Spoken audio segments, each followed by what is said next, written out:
천사. 천사는 허구도 아니며 귀신도 아니다. 엄연히 살아있는, 결코 가볍게 여길 수 없는 투명체 왓치맨 즉 인간들의 죄를 하나님께 보고하는 감시자이다. 그러나 그들에게는 자유의지가 없으며 오직 하나님의 뜻에 따라 움직인다. 우리가 은연중에 짓는 죄, 부지불식간에 짓는 죄 등 평소 죄에 대해 의식하는 습관이 되어 있지 않으면 매일매일 쌓이는 죄는 생활 쓰레기를 제때 처리하지 못하면 쌓이는 것처럼 엄청난 양이 될 것이다. 그러나 사람들의 눈에 잘 보이지 않으니 죄의식도 없다.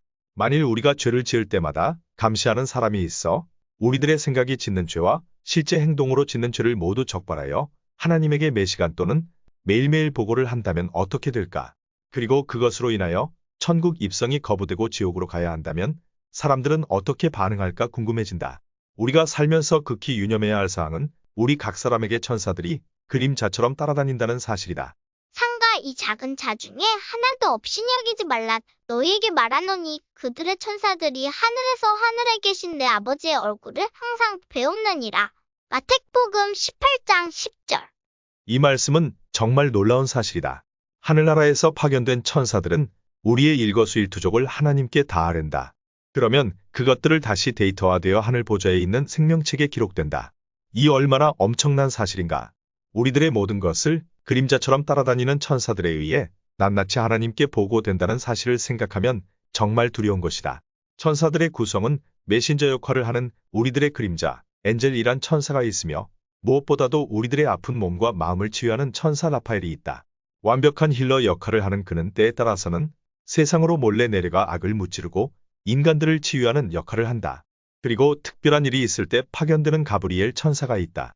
아기 예수의 출생을 가장 먼저 알린 것도 가브리엘이다.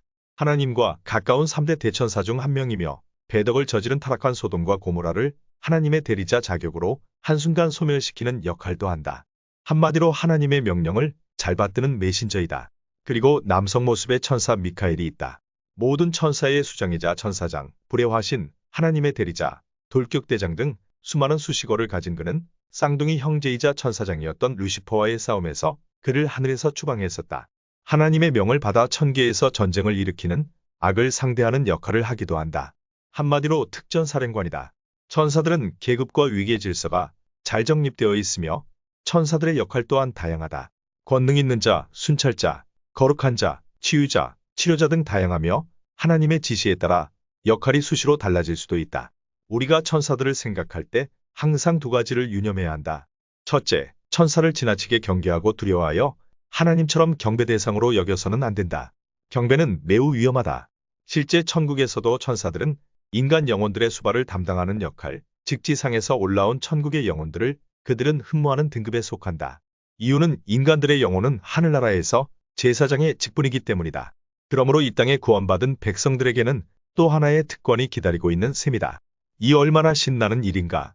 둘째, 첫째와 반대로 천사를 너무 깔보거나 마치 존재하지 않는 그것처럼 무시하고 살아가는 것 또한 매우 위험하다.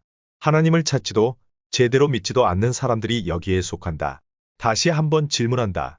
자신을 그림자처럼 따라다니며 우리가 부지불식간에 저지르는 죄를 하늘나라의 소상히 기록, 보고하는 천사가 눈에 보이는가? 중요한 것은 우리의 눈으로 볼 수 있든지 없든지 간에 천사는 우리 주위에 늘 존재한다는 것이다. 누구든지 생명책에 기록되지 못한 자는 불못에 던져지리라. 요한계시록 20장 15절 말씀. 하나님은 이처럼 경고한다. 정말 무서운 실제 상황이다. 그러므로 매사에 늘 천사들을 의식하며 하나님의 말씀대로 살려고 노력해야 하는 이유는 비록 천사들의 감시를 당하더라도 우리들의 영혼을 살리는 생명책에 기록되기 위함이다. 여기서 강조하고 싶은 점은 하나님께서 원래 천사들에게 부여한 고유 업무는 우리 인간들을 잘 섬겨 하나님의 양자로 손색 없이 잘 상속받을 수 있도록 섬기고 보조해주는 헬퍼이다. 모든 천사는 섬기는 영으로서 구원받을 상속자들을 위하여 섬기라고 보내심이 아니냐. 히브리서 1장 14절 라고 하나님께서 말씀하신다. 이 얼마나 고마운 말씀인가. 하나님은 천사들을 이 땅에 보내어 잃어버린 양이 없도록 배려하신다. 따라서 천사들은 말씀과 기도, 그리고 눈물로 예수님 만나기를 사모하는 자들을 찾아 나선다.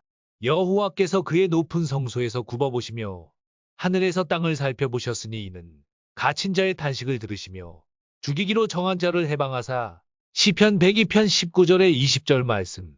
그러므로 마땅히 죽어야 할 우리를 살리기 위하여 천사를 보내어서 우리를 구원하시는 하나님의 은혜를 기억하고 감사하며 살아야 하는 것이 인간의 도리이다.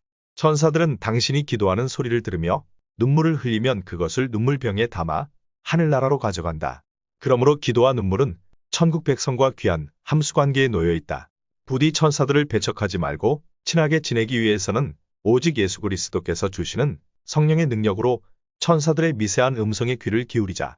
드디어 한 대, 두 대, 반대가 다가오고 있다. 즉 주님께서 다시 오시는 그날이 성큼 가까워졌다.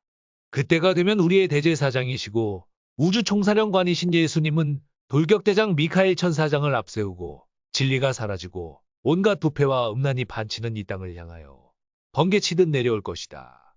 그리고 그의 손에는 구원받은 자가 기록된 책이 쥐어져 있다.